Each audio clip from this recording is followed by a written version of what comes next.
Here we have a SAT math problem. Okay, let's go to the question. K less than or equal to -6 or K greater than or equal to 14. Which of the following is equivalent to the expression of inequalities above? Okay, in the given answer choices, we find absolute value inequalities. And here we have to find the one. We have to find the absolute value inequality which gives this component inequality as solution. Actually, there are two types of component inequalities.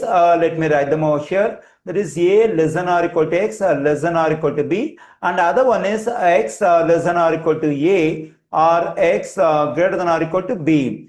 Okay, here we have two types. The first one over here is called conjunction. And the second one over here is called disjunction. Because we can write the first one, we have over here a single interval. That is a square bracket of A comma B. Here I am using square brackets because so the left side boundary value A, the right side boundary value B, both of them are included because we have less than or equal to, less than or equal to.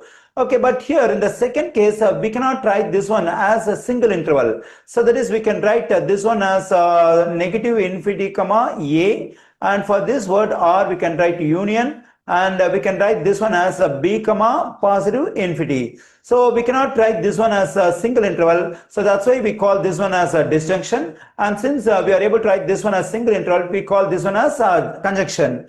When an absolute value inequality gives a solution as conjunction, then the absolute value inequality must contain less than or equal to sign. In case the absolute value inequality gives a disjunction as solution, then the absolute value inequality must contain greater than or equal to. Okay, in our case we have disjunction. So the absolute value inequality must contain greater than or equal to. But here in answer choice A and answer choice C, we have less than or equal to. So we can reject answer choice A and answer choice C. Okay, so either answer choice B has to be correct or D has to be correct. So how do we have to find that? Okay, now let me draw a number line over here, and let me mark these two values on the number line. That is negative 6 and positive 14 over here. Now we have to get the mid value of this negative 6 and positive 14. For that we have to get average of these two numbers.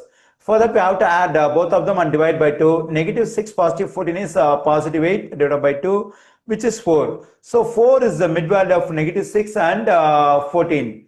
Okay, now what we have to do is always we have to subtract this mid value from the given variable. In this case it's K over here. Then we get K negative 4. It has to be taken inside the absolute sign. As we have decided already, we have to take greater than or equal to, because the absolute value inequality gives disjunction as a solution.